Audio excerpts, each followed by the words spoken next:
This is the story of the day that I left my husband.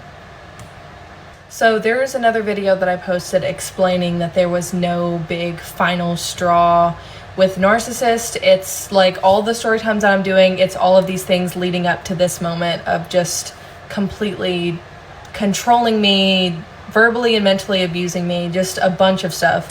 And the main thing was that I didn't want my son to grow up in this environment.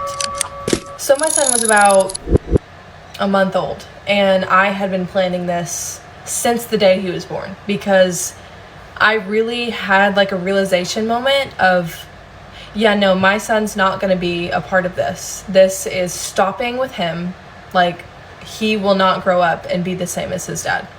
So I like planned this conversation and this date, and of course I had chickened out so many freaking times doing this, but I was like, okay, no, this is the day you're gonna do it. I called my parents and told them what I was doing, just for like accountability, so I didn't chicken out again, because I was like, well, you told your parents you're gonna do it, so now you gotta do it. And they were expecting me to come the next day. It was like a whole thing. And it was just like a perfect storm of like, he got home from work and he was pissed at me for who knows what reason. He was just mad at me that day. And I was like, yep, you're gonna do it. Like, this is just proving that you are in the right and you are gonna do this. So that night, it was maybe like 7, 8 o'clock. I was like, hey, I really need to talk to you. And I sat him down and I told him like some like reasons, which were valid reasons, but it's like, I don't have time to explain to you every single story of why I'm leaving you, because number one, you'll disagree and say it was my fault. But I just told him like a couple of things, like, you never make time for me, you treat me like I'm stupid, like just stuff like that. Of course, he completely disagreed and was like, I'm done having this conversation after like 3 hours, and slept on the couch. And I went to sleep that night. Of course, I was very emotional, cried all night, but I was like, nope, you're gonna stick this out, you're gonna do it. So the next morning I got up and I packed a suitcase, and the whole time he's talking to me being like, I just really feel like you're overreacting, like, come on, like, we can work through this. Because again, like, I wasn't leaving thinking I'm getting divorced. I really was like, we need time apart.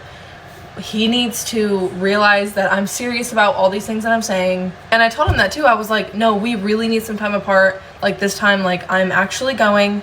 And I did. And I met my sister like 30 minutes away for breakfast, and then drove the rest of the way to my parents' house, which was like another hour and a half. And as soon as I got to my parents' house, I completely lost it and bawled my face off for like an hour.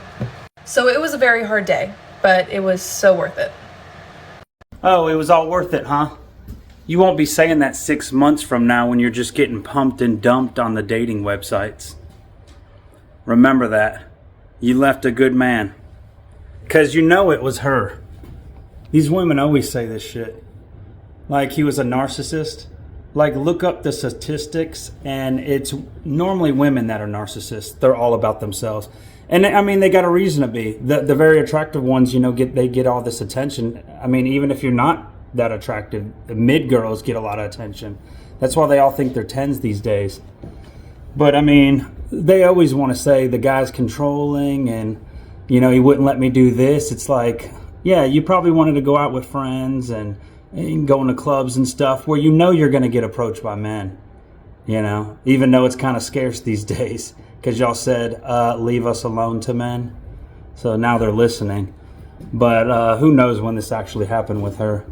But yeah, she's in for a rude awakening for sure. Did you see the tattoos in the nose ring? Red flags right there. Red flags. And now she's going back into the dating market as a single mom and getting older. I mean, she has so much against her. She has no idea. These women, all they think about is what they want. They don't never think about what the guy that they want, what he wants in return. They don't think about that. They're like, oh, the right guy will accept me. Yeah, he will. He's a simp.